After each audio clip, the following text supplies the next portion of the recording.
Сайн байцгаана уу? Та нартай энэ өдрийн мэндийг хүргье. За илүү өрөө суугийн байнгын сонсогчдод маш их баярлалаа гэж хэлье. За лайк, шеэр, subscribe дардаг хүмүүстээ маш их баярлалаа. Та анхудаа илүү өрөө суугийг сонсож байгаа бол subscribe дарж бидэнтэй нэг дээрээ гэж хүсье. За мөн илүү өрөө суух тавтай морил. За ингээд хэрэгтэй оръё. Өнөөдрийн ярих хэрэгээрээ товчхондоо бол нэгэн гоо сайхны Triangle гэх гоо сайхны салууны эзэн эмэгтэй аймыг маш онцгцгийг хүнээсэн. За алуурч нь бол үнэхээр итгэмээргүй хүн байсан. За дээрэс нэмж хэлэхэд бол уг хэргийн одоо энэ эмэгтэй маань цогцос олдоогүй ийм харамсалтай хэрэг байгаа. За Флорида NASA мужи 2018 оны 5 дугаар сар 34 настай 3 хүүхдийн ээж Жулин гэх эмэгтэй ор сураггүй өөрийн гоо сайхны салууноос алгуулсан юм. Жулин 5 дугаар сарын тэр нэгэн хагасаа өдөр бол орой 17 цагийн үед бол ажиллаа тарцсан. За тэгээд өөрийнхөө экс нөхрийнхоос 3 хүүхдээ очиж авах ёстой байсан ч юусоо очоогүй, сурагч юмээгүй, утас нь холбогдохгүй ингээд алгуулсан байна. Жулины ээж ярихдаа бол хэлжээ л та. За охиноо магадгүй бол одоо тэр өдөр хит их ажилласнасаа болоод ядраад утасны цэнгэн дууссан ч юм уу те эсвэл утсаа унтраагаад унтцсан болов уу гэж бодсоо. Да ялангуяа одоо гоо сайхны салон бол хагасаа өдөр бол үнэхээр их үйлчлүүлэгч ихтэй байдаг учраас маш их ажилтгаа гэж хэлсэн байна. За энэ Triangle гэх гоо сайхны салооны үйлчлүүлэгчид бол бараг бүгдээрээ нэг бол таньдаг байнгын үйлчлүүлэгчд байд юм байна. За тэд бол Жулиныг дурсан ярихдаа бол Жулин бол маш сайн hair stylist байсан. Тэр бол одоо ажлаа маш сайн мэддэг. Ер нь бол чадварлаг өсч эмэгтэй гэж бол бид нэр хэлнэ гэж дурсаж ярьсан байна. За тэр хагасаа өдөр Жулины алга болсон тухайн өдөр бол хагасаа өдөр байсан бөгөөд за Америкт ээжүүдийн өдөр байсан байна. Дээрээс нь Жулины төрсөн өдөр байсан байна. Тэр хагасаа өдрийн орой Жулин 3 хүүхдээ экс нөхрийнхоос очиж аваагүй нь бол одоо Жулины ээжэд бол угаасаа байж боломгүй зүйл байсан гэж ээж нь бол ярьж байгаа юм л та. Учир нь бол Жулин ажиллаа таарсны дараа 3 хүүхдээ бол одоо экс нөхрийнхоос очиж авахгүй байна гэж байхгүй. Цаатах ч юм бол одоо ингээ зүгээр ажиллаа тараад ээж дэш яваад алга болчдөг юм хүн биш. Ерөөсөө байнгын л өдөр тутмынхаа одоо хийдэг одоо үйлслүүдийн нэг ээжээ. За мөн тэр өдөр ч гэсэн тийм ээ Америкт бол ээжүүдийн өдөр байсан байна. Дээрээс нь Жулины төрсөн өдөр байсан байна. Тэгэхээр Жулин интернет орчинд одоо өөрийн Facebook ч юм уу Instagram-да ямар ч пост оруулаагүй. Дээрээс нь өөрийнхөө ээж рүү залгаад одоо ээжүүдийн баярын мэндийг хүргээгүй нь одоо надад их хачин санагцсан. Нэг ёр дуудаад байгаа юм шиг гэж бол ээж нь ярьж исэн. За тэгээд ээж нь бол тухайн өдөр бол яах вэ те. За ингээд яах вэ уцмцаа ахгүй ингээд магадгүй маргааш холбогдох байл үдэ гэд бодоод маргааш нь Жулин рүү ээж нь залгасан байна. За тэгэхэд бол бас л Жулины утас холбогдохгүй байсан 3 хүүхдээ экс нөхрийнхоос очиж аваагүй. За ээж рүүгээ ч залгаагүй. Нөгөө Facebook, Instagram дааж пост зураг оруулсан юм байхгүй. За ээж нь ингээл ерөөсөө за энэ нэг юм боллоо гэж мэдээд охиноо буюу Жулинийг одоо ор сураггүй алга болсон гэж цагдаад анх мэдэгдэжээ. Мөрдөгчийн яриаар ингээд орж байна. За мөрдөгч ярихдаа бол хэлж байна хамгийн сүүлд Жулин Triangle гоо сайхны салууны ажлаа дуусгаад 17 цагийн үед бол одоо салуунаа хаачаад ингээд гэрлүүгээ харих гэж байгаа нь бол тогтоогдсон.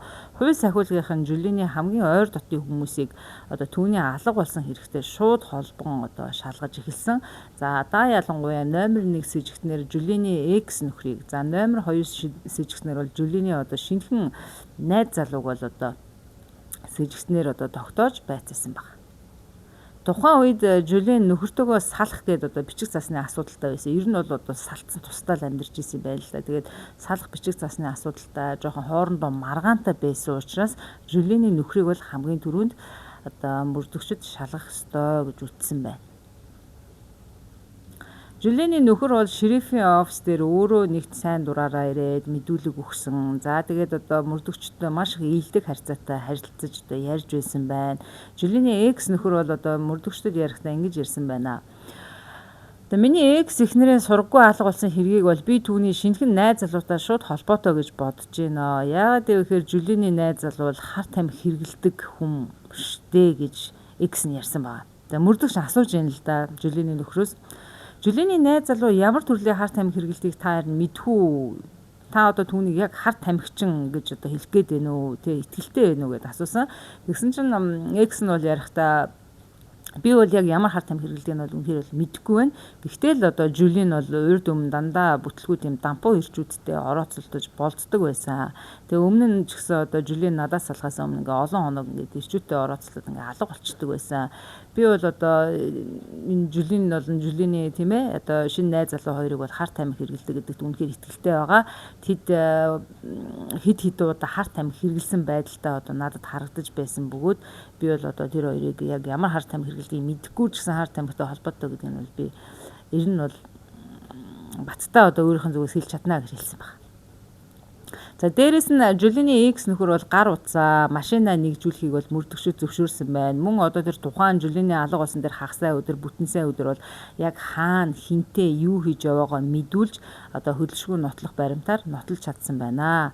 Энэ бүхнээс дүгнээд үзэхэд Жүлиний X нөхөр бол түүний алга болсон хэрэгтэй ямар ч холбоогүй болгонд батлагдлаа гэж мөрдөгчөд үзсэн. За хоёр дахь с ิจ гтэн бол мэдээж Жүлиний шинэхэн найз залуу буюу Джейсон G гэх залуу байсан. За энэ залууг бол мөрдөгчөд дуудаад байцаасан байна. Мөрдөгчөд бодохдоо Жүлиний найз залуу нь өмнө нь бол одоо цагдаагаас 90 сурвалжлагдаж байсан хүн байсан юм байна. Тэр нь жоохон цагдаа магдаа баг зэрэгний хөнгөн ойр зургийн хэрэгээр бол ер нь холбогдчихсэн юм хүн гэсэн үг. За Джейсон Жиг бол одоо Жүлиний алга болсон хэрэгтэй шууд холбоотой хүн гэж бол мөрдөгчөд бол ер нь бат итгэжээд исэн. За энэ хүнийг л шууд ойлээ эндээ л холбоотой ерөөсөө гэж энэ нэр нь бүтэхгүй нөхөр байна гэж бодоод исэн байгаа байхгүй юу. Жүлиний найз залуу өөрөө бол харт тамхи хэрэгэлдэг. Дээрээс нь өмнө нь одоо ингээд цагдаагаас 90 сурвалжлагдчихсан цагдаа нартаа орооцож байсан учраас яг одоо Джейсон Жи бол тэр байцаалтын өрөөнд мөрдөгчийн өмнө одоо байцаалт өгөө суучихтаа айгүй их тийм гим хийсэн хүн шиг тийм жиирхүү байдалтай байгаад байгаа нь бүрч за энэ нөхөр ерөөсөө Жүлиний алга болсон хэрэгтэй холбоотой юм байна гэдгийг бүр түүний биеийн хилэмж бие авч уж байгаа байдлаас маш тодорхой харагдаад байна. Мөрдөгч бол Джейсон Жигийн гарын шуу орчмын арьсыг бол одоо шалгаж үздэг. За яагаад гэвэл харт тамхи хэрэглэсэн тариурын улмөр байгаа эсийг шалгасан ч түүний одоо гарын одоо эргэн тойрны арьснаас тариурын улмөр олдоогүй байгаа. За гэхдээ түүний гарын арьсыг хумсаар майдсан шарх олцсон байгаа. За ингээл мөрдөгчд түүнийг бол сэжиглэжсэн одоо тий бүдэл за энэ нөхөрл ирнэ гэж бодоол байсан. За та ингээд яагаад гарын арьсаа ингээд майжуулсан юм бэ? Энэ юу шарах вэ гэж Джейсон Жигээс асуусан. За Джейсон Жиг бол хариулахдаа би ингээд нохотойгоо тоглож байсан юм аа. За тэгээ ингээд нохондоо бол майжуулсан. Энэ бол одоо тэгээ Жүлийн мөлийн ч юм уу эмэгтэй хүн бол майдсан юм биш шүү гэсэн утгаар хэлдэг. Мөн мөрдөгч Джейсон Жигийн одоо цамцын дээш нь сөхөж үзхийг бол түүний хүсдэгтэй. Бид одоо таны ингээд цамцыг ингээд сөхөж үзэж болох уу? Таны цээжний хэсэг арьс болон одоо ар нурууны хэсэг арьсыг бид одоо маажсан үгүй эсрэг шалгаж үзэх хэрэгтэй байна гэд хэлдэг. За гэхэд бол одоо Джейсон Жи зөвшөөрч тийм ээ болно гэд одоо цамцаа бүр дээш нь ингээд сөхөж үзүүлээд харахад түүний ар нуруу болон цээж орчимд ямар нэгэн одоо маажсан шарх сорив маажсан шарх бол олддоггүй.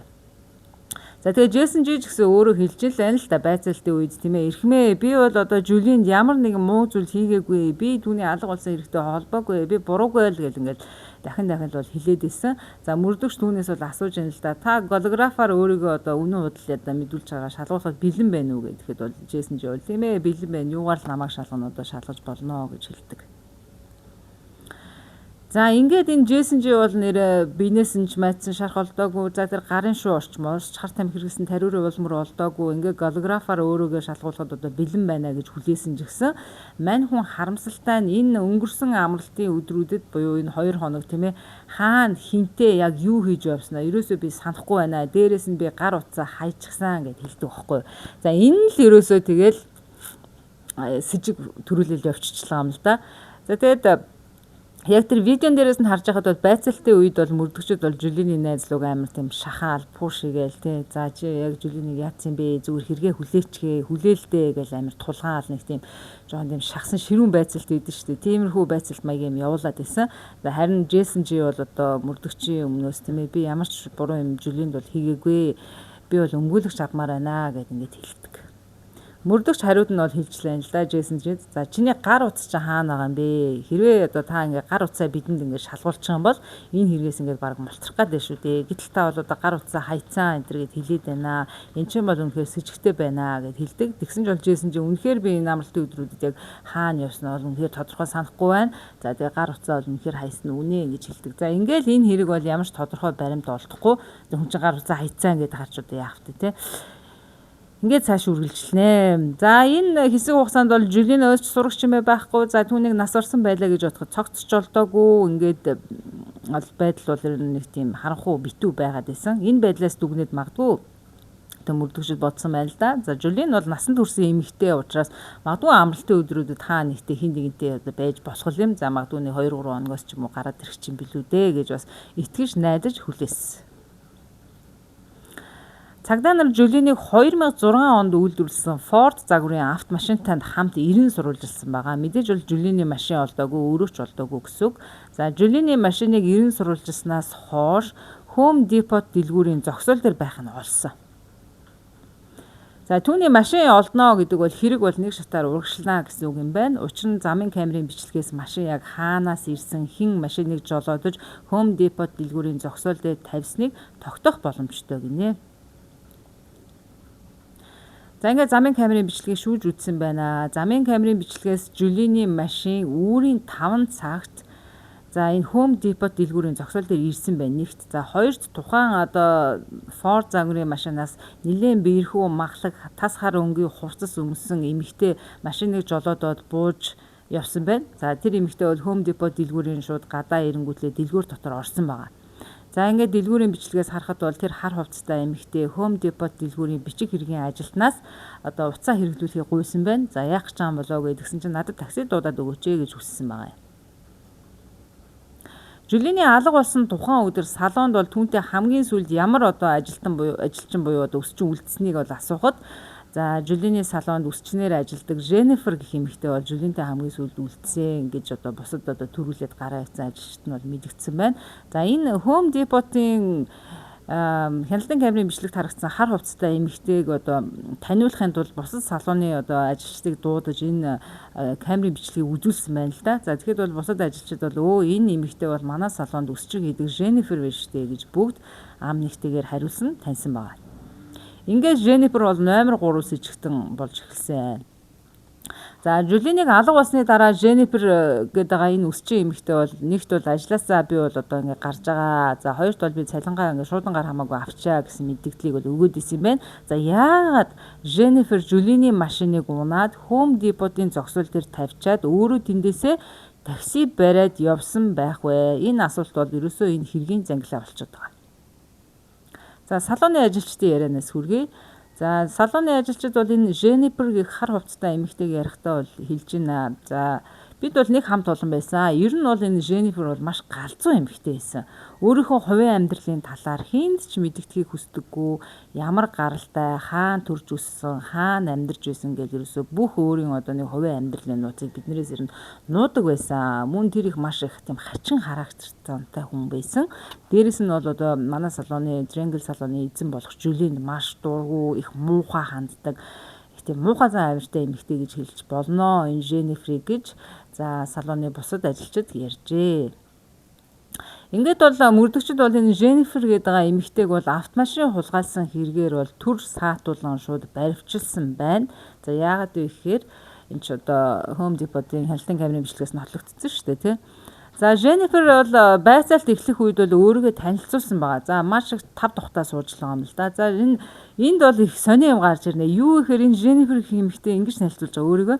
За намайг Kimberly Lee Kiesler гэдэг. За тэгэхээр энэ Jennifer гэдэг нь өөрөх нь нэр биш байсан байж тарж байгаа. Энэ хүний жинхэнэ нэр, овог нэр нь бол Kimberly Lee Kiesler гэдэг. Би 1968 оны 5 сарын 9-нд төрсэн. Одоо 50 настай. 1999 оноос хойш Jennifer гэх энэ нэрээрээ одоо нэршиж амьдарч байгаа юм аа. За намайг бол одоо Kim гэж дуудахад би бол их дуртай таатай байх болно. За гэж танилцуулсан. За тэгэл бол мөрдөгчд мэдээж энэ эмэгтэй одоо тэр хувийн түүх намтар тэр нэр овог нэр сольсон байдлыг бол одоо шалгаж үзсэн байна л да. За тэгэхэд энэ Jennifer гэдэг энэ эмэгтэй чинь биш үү те 17 өөр нэрээр амьдарч Америкийн 14 муж 33 өөр хотоор дамжин амьдарсан тогтогдсон баг. Түүний ингэж амьдарсан шалтгаан бол ямар нэгэн том нууцыг бол одоо нууж байгаа нь тодорхой гэж үзсэн. Jennifer-ийн одоо сүүлийн 20 жилийн жолооны үнэмлэхийн зургийг бол одоо ингээд харж үзэхэд бол өөр үсний засалтай, өөр үсний өнгөтэй, биенжин одоо огцон өөрчлөгдсөн, нэг хит амир туранхай байж байгаа, хит тарган болсон ч юм уу. Ингээд ер нь бол өнгөцгөн харахад бол шал өөр хүн болдог байсан байхгүй. Гадаад дүр төрхөө өөрчилдөг байсан байна.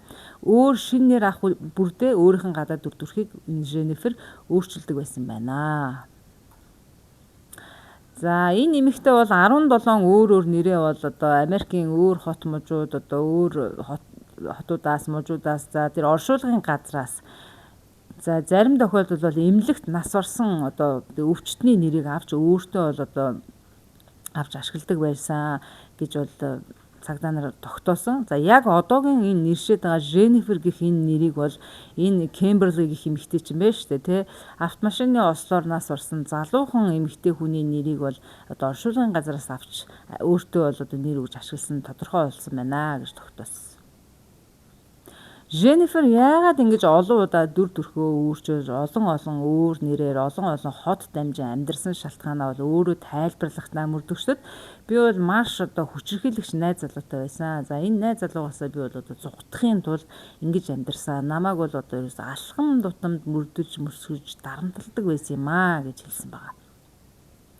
Мөрдөгчийн байцаалтын үед ажилласнаар бол ярьж байна л да. Женнифер бол өөрийнхөө өнгөрсөн амьдралын тухай ярих маш дуртай байгаа нь бол шууд анзаарэгдсэн. Женнифер өмнөх амьдралаа ярихдаа бол өмнө нь ачааны том машины жолооч байж байгаа. Тэгээ сүүлд нь цээж нүцгэн бүжигчнэр ажиллах болсон. Би ер нь их бүжиглэх их дуртай. За энэ ажлаа бол би харамсалтай нь бол удаан хийж чадаагүй. Би өөрийнхөө амьдралыг босгож амьдралын төлөө зүтгэсээр 25 жилийн турш холбооны мөрдөх товчоо буюу FBI-аас зугтаж амьдэрсэн юм аа гэж мөрдөгчд өөрөө хэлсэн. За ер нь бол өөрийнхөө энэ амьдралын тухай ярихдаа айгу дуртай, тийм хүүрнэж айгу гоё тийм баясаж гэх юм уу те, ер нь нэг хүн чинь нэг өнгөрсөн амьдралын сайн сайхан дурсамжаа дурсаад ярихад нэг тийм ямархуу үед үл яг тийм байдалтай харагдчихсэн. За ингээд бол сүүлийн 2 жил бол би өөрийнхөө автомашин дотор амьдарч байгаа. Надад бол яг аль биесээр түрээсэлдэг орон байр юм уу одоо тийм үйл хөдлөх байхгүй гэж Женнифер хэлсэн байна. За мөрдөгч Женниферийн өнгөрсөн амьдралын түүх, түүний амьдралын хэм маягийг сонсоод бол одоо Жулианы аймыг энэ эмэгтэй тийм ээ Triangle гоо сайхны салооны эзэн буюу Жулианы аймыг хүнээс нь бол тодорхой юм биш үү дээ гэдэг нь бол шууд үтсэн байна. Ингээд Жулианы аймыг та хөнөөс нь үү гэж Женниферээс шууд асуухад за бас мөн Жулианыг та хаана байгааг мэдж байгаа үсттэй. Та энэ тухайгаа одоо биднэрт хэлэх хэрэгтэй байна гэд мөрдөгчийг бол шууд тулгаж асуугаад Женнифер бол хэлсэн байна. Хэсэг дуугаа суужлаа юм л да энэ асуултыг сонсонгуудлаа. Гэхдээ ингэж хэлж байгаа.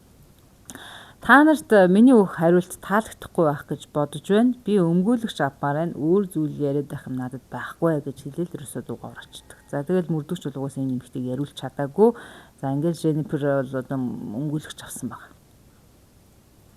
За Женниферийг өмгөөлөгч автал бол одоо автомашины хулгайн хэрэгээр төр хорж одоо баривчил саатуулсан байгаа. Учир нь бол түүний хүн амны эрэхтэй шууд буруутгах болохгүй байсан. Нотлох баримтууд арай гарч ирээгүй олдоогүй байсан учраас тэр. За ингээд мэдээж бол мөрдөгчд одоо хэргийг тодорхой болгохын тулд нотлох баримтуудыг олохын тулд ажилласаар байсан. Ингээд хэрэг тодорхой болж ирсэн.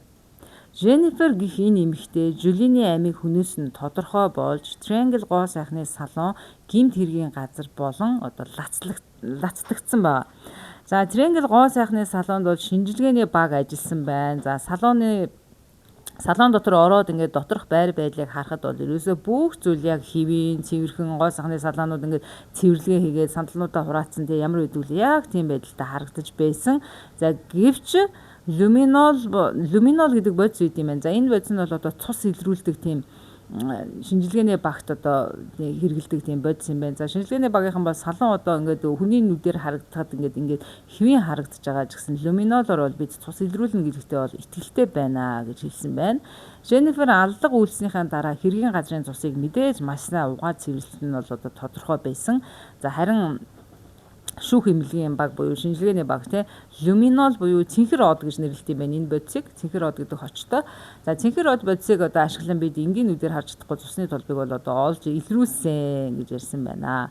За ингээд энэ бодисыг одоо ингээд тэр салооны одоо бүхэл бүтэн дээр одоо шал мал ханта зөөр одоо юу гэдэг тэр шал угаадаг одоо тэр хэрэгслийн тэр цацаад үзэхэд бол салон тэр чихтэй цуснд будагдсан байсан илэрсэн байгаа. Аимшигтай. Дээрээс нь одоо тэр шал угаадаг салооны шал угаадаг одоо нөгөө монголоор одоо юу гэдэг лээ сэгсгэр гэдэг лөө нөгөө моп тий моп тэр сэгсгэрийн юу яаж байгаа байхгүй юу тэр энэ люминол бодис цацаад үзэхэд бол ерөөсө битүүр цус тэр шал угаадаг одоо сэгсгэр бол ерөөсө битүүр цус байсан. Дээрээс нь энийг бол давхар одоо тэр шинжилгээнд өгөхөд бол одоо энэ шал угаадаг тэр сэгсгэрийн тэр жижигхэн тэр утаснуудаас нь хүний цус бол илэрсэн байна. Энэ нь бол одоо үнэхээр баттай хөдөлшгүй нотлох баримт болж чадсан.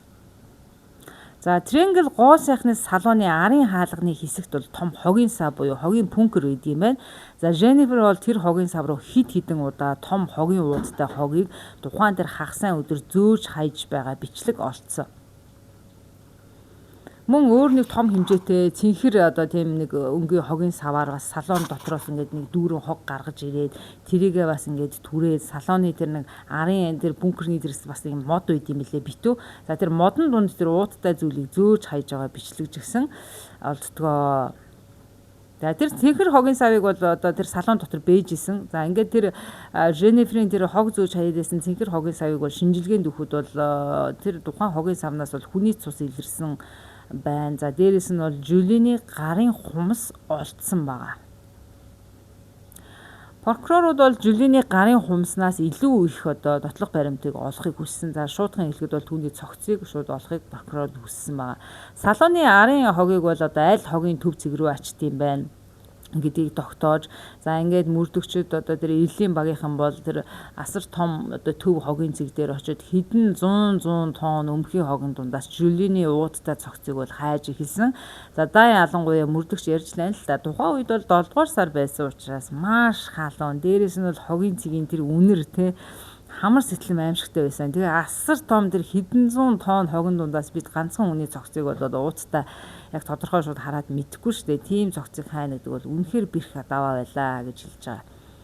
За Эрлийн баг бол энэ хогин дундаас бол маш их хэмжээний яс олсон. За энэ бүх ясыг цуглуулад шинжилгээнд өгөхөд бол харамсалтай энэ бүх яс амтны яс байна гэж бол гарсан байна.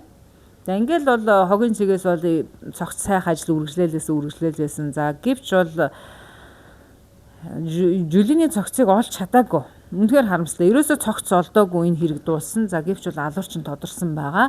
За мөрдөгч бол цогц олдоогүй ч гэсэн хэрэгт одоо шаардлагатай бүх нотлох баримтуудыг цуглуулж энэ Jennifer гэдэг эмэгтэйд бол 1-р зэргийн хүн амны хэрэг үйлцсэн яал оноохоор бол бид нар бол шургуу ажиллана гэж хэлсэн. За ингээд ч тэд ажилдаа орсон байгаа.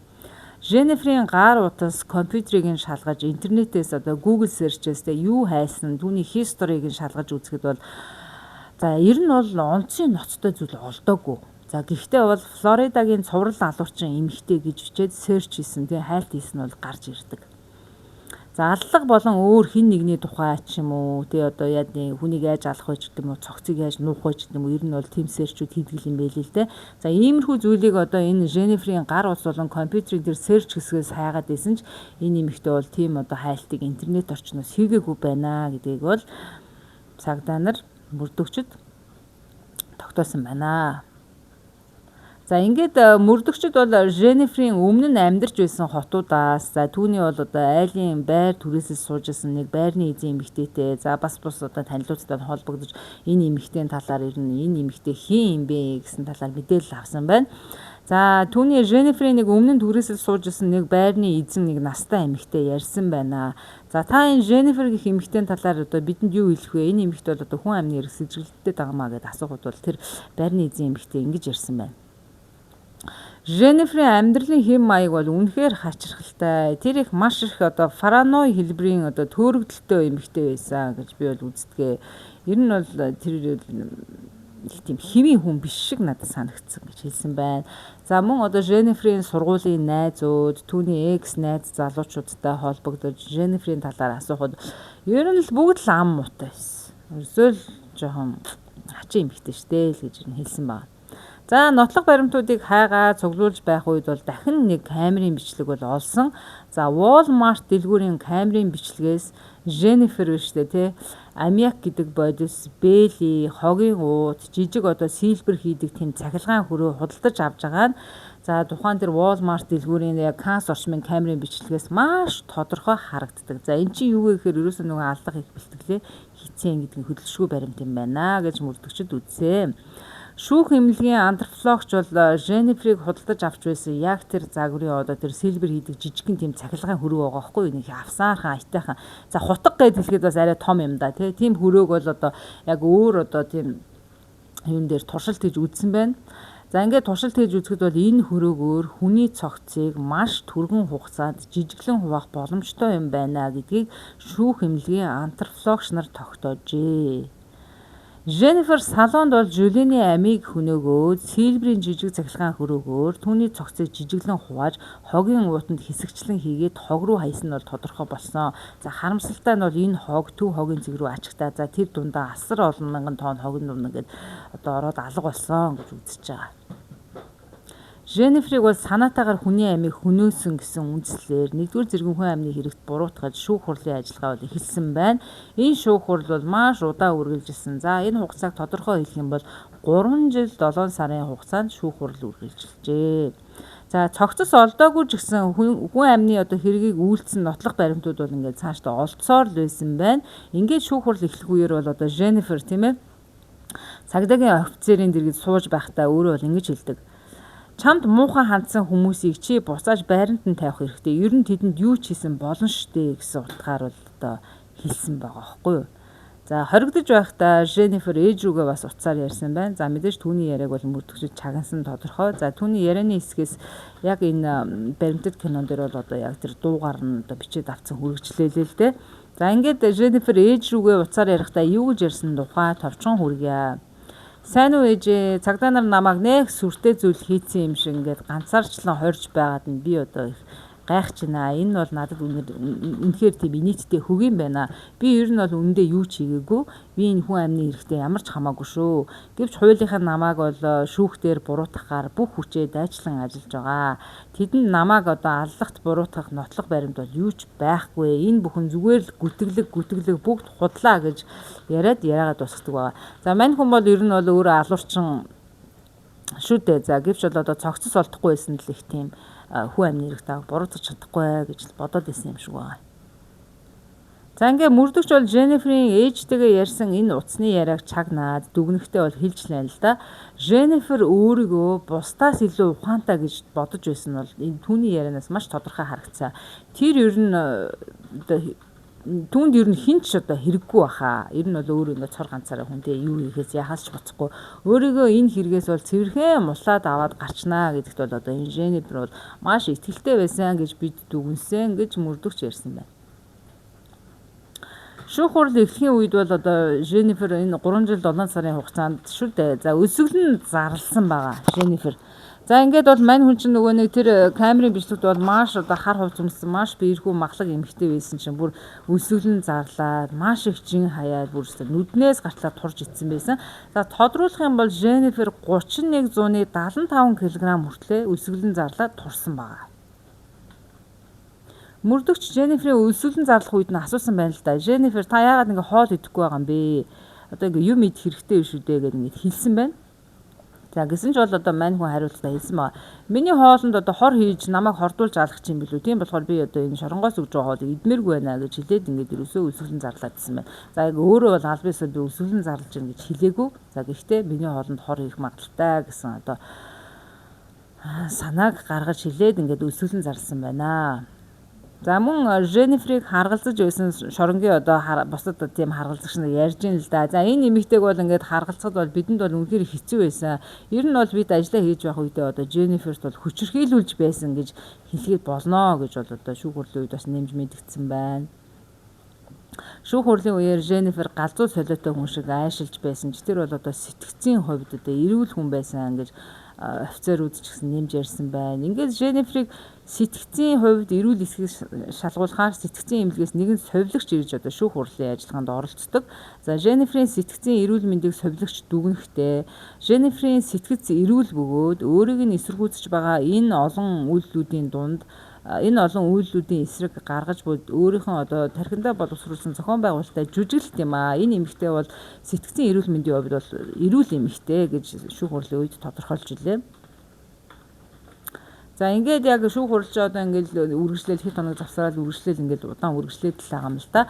За ингээд шүүх хурлын танхимд орж ирэх үедээ Женнифер бол амар их чангаар ойролцсон нөгөө 31 кг бослоод турцсан байсан учраас ингээд тэрэгэнцэр дээр суудсан. За офицер түүнийг ингээд тэрэгэнцэр дээр төрж шүүх хурлын танхимд оруулж ирж байгаа. За тэгээ дээрээс нь тэрээр одоо шүүх хурлын танхимд орохдоо ингээд чангаар ойрлоод эсэргүүцтэй илэрхийлээл хууль сахиулгынхантаа бол хамтарч ажиллах хүсэлгүй байгаа нь бол илт харагддаг. Угаасаа асуултанд хариулахгүй, угаасаа тэнд болж байгаа үйл явцад оролцохгүй шууд өөрийнхөө бол ингээд эсэргүүцлээ илэрхийлээд иддэг. За тэрээр одоо эсэргүүцлээ илэрхийлэхдээ юу гэж одоо хэлж тэгж орилж гашгирж байсан бэ гэхээр ерөөсөө өмгөөлөгчөө солимоор байна. Намайг өмгөөлж буй өмгөөлөгч бол улсаас томилсон өмгөөлөгч. За тэгээд тэр өмгөөлөгч бол одоо Жолины хамаатан гэсэн утгатай үгийг давтан дахин хэлж шүүх танхимд гашгирж байсан байна.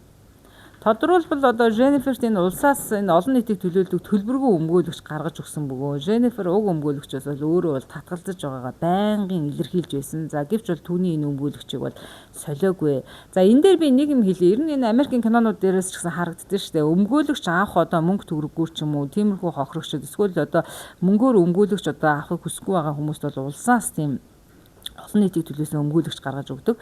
За энэ өмгөөлөгч нар бол нэгт бол одоо за киноноос би ер нь хараад дүгнээд байгаа. Бодит амьдрал дээр ч үний юм гэж бас нэг өмгөөллийн чадвар маш муутай хүмүүс ийм шиг. За хоёрт бол ер нь зүгээр нэг сарын цайлангийн ажлаа аваад явдаг учраас ер нь зүгээр нэг домнох төдийгөөр те. За нөгөө хэрэгтнээ өмгөөлж байгаа хүний үн төлбөргүй өмгөөлж байгаа шүү дээ. Улсаас түүнийг цалинжуулж байгаа учраас. Тэгэхээр зүгээр нэг хідэн дурдах хэвээр юмаа дурдаал тэгэл гараа явчихдаг. Нэг ийм л одоо хэлбэрээр ажилтсан юм шиг надад санагдсан. За үүнийг ч гэсэн бол Женнифер бол одоо эсэргүүцэж татгалцсан. За түүнийг өмгөөлсөн өмгөөлөгч гэсэн энэ хэрэг дээр бол нэг сайн түүнийг өмгөөлөөгүй дээ. Ер нь бол ажиллаагүй зүгээр нэг хэл хүүгээ хэлээл тэгэл ер нь гараа авчичихлаа. За шүүгч бол Женниферээс асуулт асуухад бол тэр огт хариулахгүй байсан байна. За үргэлж бол эсэргүүцлээ илэрхийлж би бол өмгөөлөгчөө солихыг хүсэж байна. Энэ өмгөөлөгчийг би бол өмгөөлөхгүй гэдгээ дахин хэлсэн. За хинч түүний үгийг сонсоогүй. За ер нь бол аллах болсон шалтгаан юу вэ? Энэ Женнифер гэх эмэгтэй яагаад өөрийн ажилдаг Triangle-ийн гоо сайхны салооны эзэн Жолины амь насыг хүнөөцсөн юм бэ гэдэг одоо асуулт гарч ирнэ л дээ. За энэ юу вэ гэхээр ерөөсөө ийм байна. Салооны эзэн Жолин энэ Женниферийг ажлаас нь халах гэж байсан юм байна. За тэгээд Жолиныг ажлаас нь халахдаа одоо юу гэдэг нь за та одоо ингээд тань ингээд халж байна малж байна гэдэг ерөөсөө шууд хэлээгүй юм байна л да. Зүгээр л одоо бусад салооныхаа ажилчтай нийлээл энэ Женниферийг бол айгүйх одоо тийм буулгыг хийдэг, гадуурхдаг, хоорондоо нийлж айгүй ховж ярьдаг, биеийн хилэмжээрээ жоохон нэлээд гадуурхдаг байсан байгаа байхгүй энэ салооны ажилчид. За тэгээд энэ Жолин бол бусад ажилчтай ингэж ярьсан байна. Женнифер ерөөсөө надад таалагдахгүй байна. Түүнийг яаж хийж агаад ерөөсөө ажлаас нь гаргамаар байна гэд ингээд ярьжсэн гэж. Тэгээ би энийг их гайхаад байгаа юм л да. Яагаад тэгээд бусад ажилчтай ингэж ярьсан мөртлөө энэ Женниферийг магадгүй өрөөндөө дуудаад ч юм уу тий одоо таныг одоо ийм шалтгаанаар хаалгуулад байна уучлаарай ч гэдэг юм. Яагаад ингэж хэлээгүүд ингээд тойроод байсныг сонио. За тэгэл тэд бол хоорондоо маш их таарамжгүй харилцаатай байдаг байсан гэж байна. За айгүйх маргалддаг байсан гинэ. За Женнифер бол одоо тэр өөрийн салооны эзний үдээс айгүйх тийм маргадаг л байсан юм байна.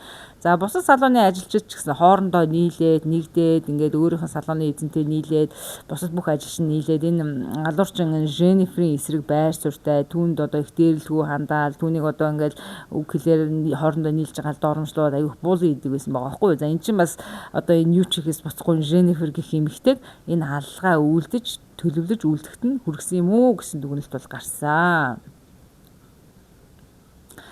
За дээрэс нь бол хууль ингэж л ажилдаг гэдгийг би бол нэмж хэлмээр байна. За чи ямар ч орчин нөхцөлд ямар ч шалтгаанд одоо хүнд буулгыг хийж дарамтлуулж ирсэн хамаагүй хүний амьд хүрсэн бол чи бол алуурчин болно ялаа идэх ёстой юм аа. Тэрнээс бол одоо юу гэдэг тэр хүн таныг дээрлэхсэн учраас та хүн алдсан юм уу? Өөстөө тэдний буруу шүү гэсэн хууль бол ийм одоо шугамар бол ажилтгүй та хүн алсанд бол алуурчин болноо.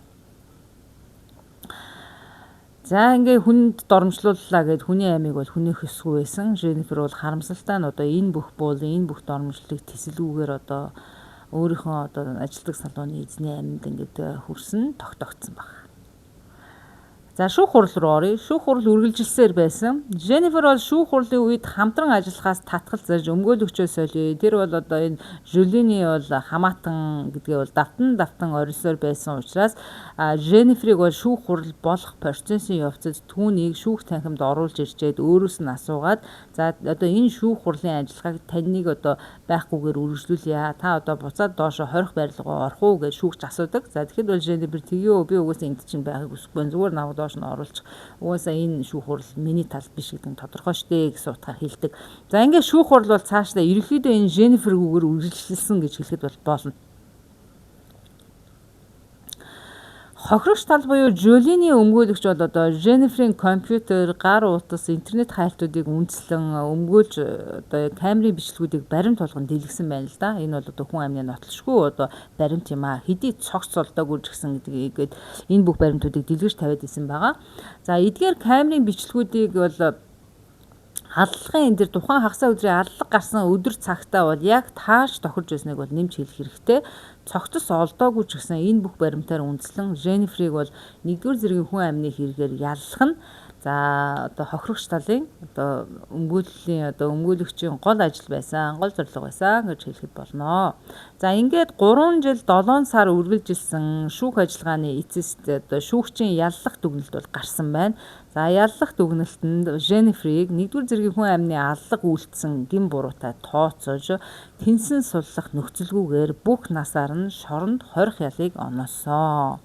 За харамсалтай нь бол Женнифер Жулинийг яаж алсан талаар бол өөрөө огт ам нээгээгүй, цогцыг хогийн цэгээс хайгаад олоогүй учраас шүүх эмнэлгийн мэрэгжилтнүүд цогц дээр задан шинжилгээ хийж дүгнэлт гаргах одоо боломжгүй байсан. За гэвч одоо тэр камерын бичлэг одоо тэр Walmart дэлгүүрээс одоо юу худалдаж авсан зэрэг за ингээл хамгийн сүүлд бол одоо Жулинтэй үлдсэн хүн Женнифер байсан. За Женниферийн одоо өнгөрсөн амьдралын тэр түүх олон нэр солисон олон хот амжилж амьдрсан. За танил талаас нь түүний талаар асуусан мэдүүлгүүдээс үндэслээд за ингээд түүнд бол шууд 1-р зэргийн хүн амны хэрэг оноосон байгаа.